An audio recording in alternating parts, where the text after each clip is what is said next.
Friends, நான் உங்கள் ஜிக்கி பேசுகிறேன். இன்றைக்கி இப்போது வயநாட்டை பற்றி தான் நான் பேச வந்திருக்கேன். அங்கே இருக்கிற நிறைய மனக்கஷ்டமான சம்பவங்களில் இதுவும் ஒரு சம்பவமாக உங்களுக்கு நான் இதை விளக்கலான் இருக்கேன். என்னென்னா, ஒரு அந்த முகாம்லாம் இருக்குது பார்த்தீங்களா, அந்த முகாமில் வந்துட்டு ஒரு வயசான ஒரு பாட்டியும் தாத்தாவும் இருந்திருக்காங்க. அவங்களுக்கு வயசு எனக்கு தெரிஞ்ச 60-65க்கு மேலே இருக்கும் போல்.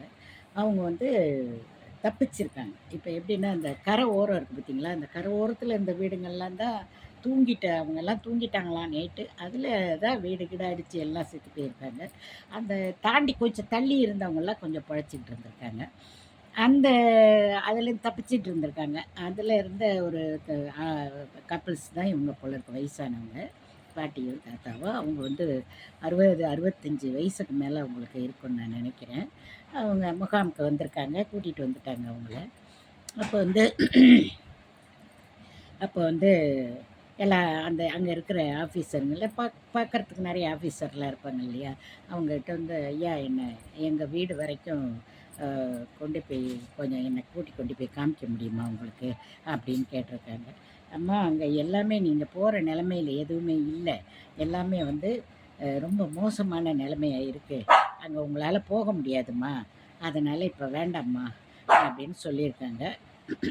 ஆனால் வந்து அவங்க, இல்லை நான் எப்படியாவது அங்கே போயே ஆகணும் அப்படின்னு சொல்லியிருக்காங்க.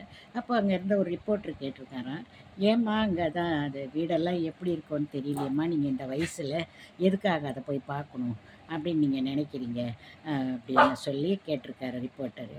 இல்லை ஐயா, நான் போய் தான் ஆகணும் அப்படின்னு சொல்லி அவங்க வந்து போய் என்னை எப்படியாவது அங்கே கூட்டிகிட்டு போங்க அப்படின்னு. இல்லை, அதுக்கு என்னம்மா காரணம், ஏதாவது காரணம் இருந்தால் ஆஃபீஸர்கிட்ட கேட்டு போகலாம் அப்படிங்கிற மாதிரி அவங்க சொல்லியிருக்காங்க. உடனே சரி, அவங்க அந்த அம்மா சொல்லியிருக்காங்க, என் கணவருக்கு குடல் இறக்க வியாதி இருக்குது, அவருக்கு எப்படி இருந்தாலும் ஆப்ரேஷன் பண்ணணும், அவங்களுக்கு பிள்ளைங்களாம் இருக்குது போல் இருக்கு, அவங்கெல்லாம் கீழே மலையில் இருக்காங்க போல், கீழே இருக்காங்க போல், அவங்களுக்கு வந்து நான் ஆப்ரேஷன் பண்ணணும், அதனால் நான் ஒரு 50,000 பணமும் அங்கே இருக்கிற இதில் வேலை செஞ்சு 5 பவுன் நகையும் வச்சுருக்கேன், அதை வந்து நான் ஒரு இடத்துல வச்சுருக்கேன், அதை எடுத்துகிட்டு வரணும், வந்து அவருக்கு ஆப்ரேஷன் பண்ணணும், அதுக்காக தான் கேட்குறேன் அப்படின்னு சொல்லியிருக்காங்க.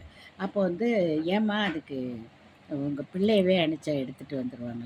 2வது இப்போ வந்து இந்த இதில் வந்து தங்கியிருக்கிற இடத்துல வந்து எல்லாரும் சொல்கிறாங்க, இந்த மாதிரி இப்போ திருடர்கள்லாம் நிறைய வந்துட்டாங்க அப்படின்னு. அந்த மாதிரி ஏதாவது திருடிட்டு போயிட்டாங்கன்னு என் நகையெல்லாம், அதனால் நான் இப்போயே போயாகணும், என் கணவருக்கு நான் ஆப்ரேஷன் பண்ணியே ஆகணுங்கிற மாதிரி அவங்க சொல்லியிருக்காங்க.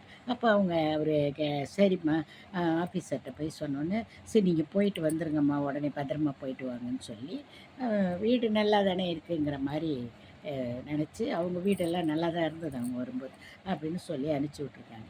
சரின்னு நம்ம பையன், அவங்களோட பையனை வர வச்சு, எதுக்குமா இது தேவையில்லாமல், நாங்கள் நினச்சா அப்பாவுக்கு ஆப்ரேஷன் பண்ண மாட்டோமா அப்படின்னு அந்த ரிப்போர்ட்டர் அதை பற்றி கேட்டிருக்காரு. ஆனால் அவங்க என்ன சொல்லுங்க, இல்லை குழந்தைங்களெல்லாம் நான் வந்து தொல்லை பண்ண விரும்பலை, அதனால் நானே என் கணவர் கஷ்டப்பட்டு அதை பண்ணணும்னு நான் சேர்த்து வச்சுருக்கேன், தயவுசெய்து அங்கே கூட்டிகிட்டு போங்கன்னு அவங்க பிள்ளைய வச்சு கூட்டிகிட்டு போயிருக்காங்க.